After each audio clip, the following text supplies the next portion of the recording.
Hello, everyone. It's difficult to compete with our king, so I will do my best. Now is the right presentation. So I'm Jose Petisco. I'm the cloud area lead for NetApp in the Ibero-America area. It means Portugal, Spain, Brazil, Mexico, Colombia, Peru, Chile, Argentina, and a lot of more important countries there.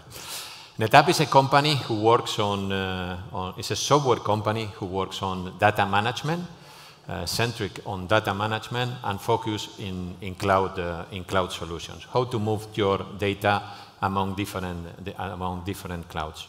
So as they say, or he said in the introduction, what is in your data? Do we know what is in our data? Where is our data? Now, with this complex infrastructure between on-prem and all in the cloud, do we know where is our data? How our data is protected? How we restore our data? How we get value or monetize, as we used to say, from our data? So in a device like that, in a wearable like that, it's pretty important, all the data that is generated. It's important for me, that I'm the user of this service. It's important for the company, but it's important also for some other companies, like a healthcare company would like to have all this data that it's monitoring me during the whole day. It's important for an insurance company, probably, because they know if I'm healthy or not, or what kind of activities I'm doing, if I'm taking risk or not. It's also important for hackers, because they will take very important data from me as well. Because data is at the heart, is at the core of digital transformation. So COVID has accelerated big time the digital transformation. I've been talking with customers for many years. I'm in this industry since, I don't want to say the year, but imagine mid of the 80s. So I have been in different disruptions of the market or digital transformations before, like internet or many others. But now COVID has accelerated everything. I was talking with customers in the year 2018 or 2019, and they have a plan for digital transformation for the next 3 or 5 years. Everything has been accelerated, and the plan that they have for 3 or 5 years, they have to implement in weeks or days. They don't have months to do the digital transformation. For example, there are applications that are working when you are at the office. When you move your employees to their homes and do home teleworking, this application doesn't work because there is a latency due to the network and the response time between the application and the user. It doesn't work. So they need to invest in new technologies to provide the access to this application to the employees that are working for home. So everything is really accelerated with that. They solve with technologies like VDI and some other technologies, probably from cloud. The second thing is that COVID also was a wake-up call for many companies. They have been disrupted by others that has been faster than them, or they have the right technology at that time, and they can provide products and services to the users or customers. So this wake-up call, it's really amazing, because when I talk with customers before COVID, they say, "No, I have my business continuity plan is perfect. I have everything on that. I can work with earthquake, I can work with a big fire, I can work with hurricanes, I have this data center, the backup in this other, blah, blah." But suddenly a new thing appeared and nobody was prepared. Nobody was prepared. So you need to think on digital transformation, and in the core of this digital transformation, that is your data. And it's not only the access to the data, it's the value of the data that you can have. And another thing important that happens during COVID, it's also the opportunity the opportunity. There was challenges, but there are also new opportunities. To accelerate this digital transformation and to provide new products and services to your customers and provide more efficiency and more profitability to your company, but also to transform your company. And there are 46% of the companies or the organization overall that are thinking on this digital transformation as well as sustainability transformation. I think this number is really low. There are 54% of companies that are not thinking on sustainability, and technology is a big part of, it's a provider, it's a facilitator of the sustainability. So there are many things to do on this digital transformation because the data is at the core of this transformation.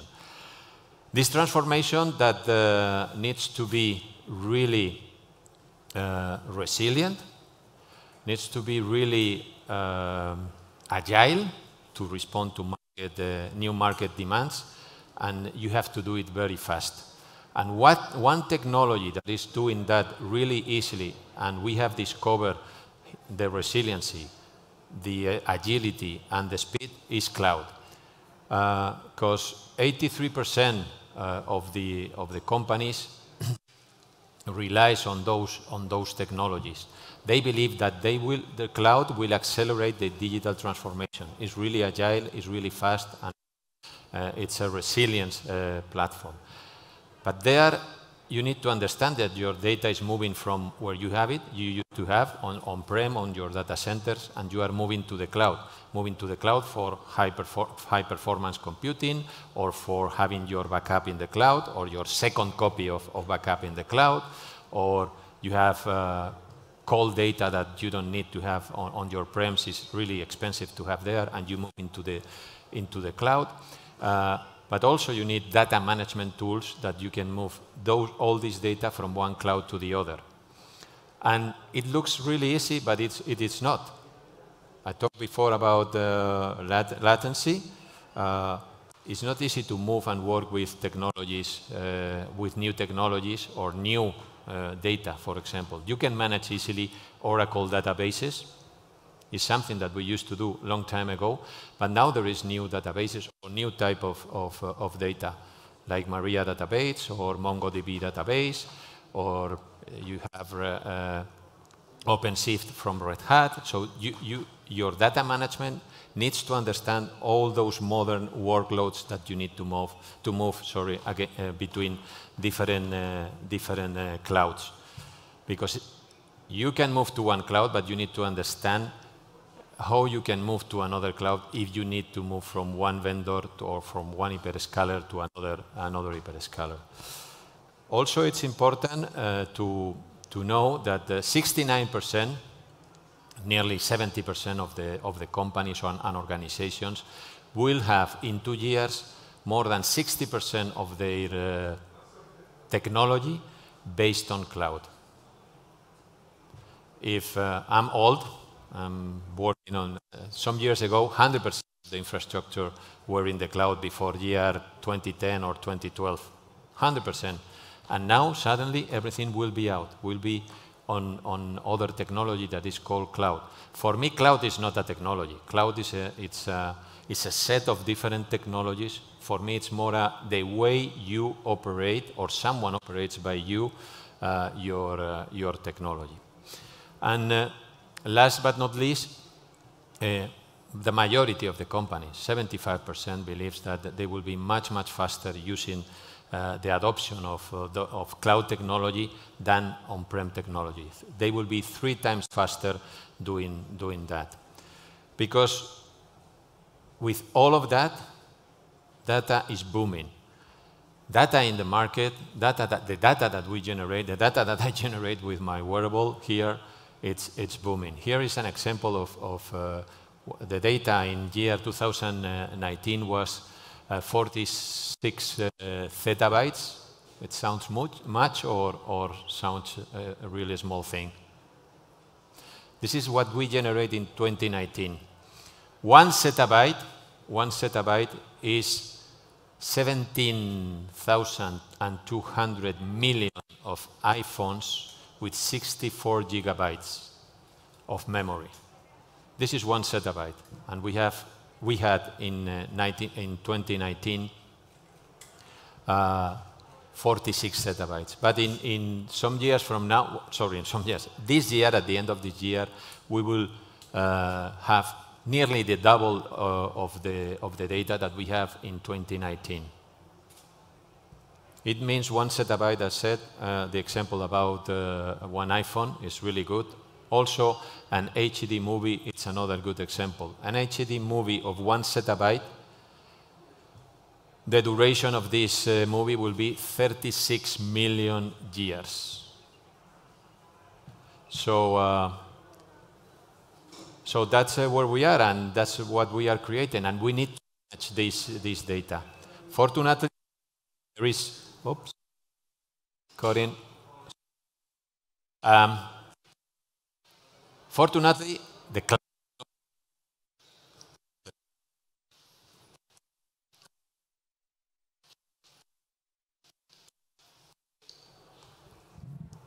Hello? Okay. After the challenge of the king, I have the challenge of the micro. So, thank you. So, I was talking about those technologies that has equalized the market. Has equalized the market because these technologies are accessible by any kind of company. You don't need to be a large company or a medium company. You can be a small company, and you have access to high computing, high performance computing. That some years ago it was impossible. If you want to compute or work with your data, you need to invest in a platform, in a high performance computing platform that it's only accessible by large and corporations or public administrations. So, having said that now this technology is available for everyone, this is a good example that I was reading this during this summertime. The human genome was sequenced in 13 years. 13 years to do that, and it cost $3 billion or $3,000 million to do it. COVID genome was sequenced in one night. In one night. The morning after was uploaded to a website, accessible by all scientists and researchers to work on that, and to work on the vaccine and investigate about that. Also, I read that Moderna never have on site the virus. They use this sequence of the COVID genome to work on the vaccine. And this is what data can do for us. And this is what we can do today. Because in year 2000 and what's really small there? It's 2003. It cost $3,000 million, and we spent 13 years on doing that. We invest 13 years on doing that, and now one night accessible by everyone. So that's clear. Where is the core of the digital transformation? I would like to go fast. With the digital transformation, we can access to 23 times more customers, because we will provide better solutions for them, clever solutions for them, more personalized products and services for them. Also, we will increase our productivity using that kind of technologies. And last but not least, we will multiply by 6 our efficiency in the use of our technology. So, having said that, what's in your data? We need to think on that. Where is our data? Are our data compliance? Do we have enough data to feed the artificial intelligence project that we will talk later on this room? Or machine learning technologies needs data to do that? Are we able to restore our data in the right time to avoid situations like happened yesterday to some companies? Do we have the backup of this data ready? So that's all from my side. Hope you enjoy in Web Summit, and thank you very much. If there is any questions, it's 1 second for the question. 1, 2, 3. Thank you very much.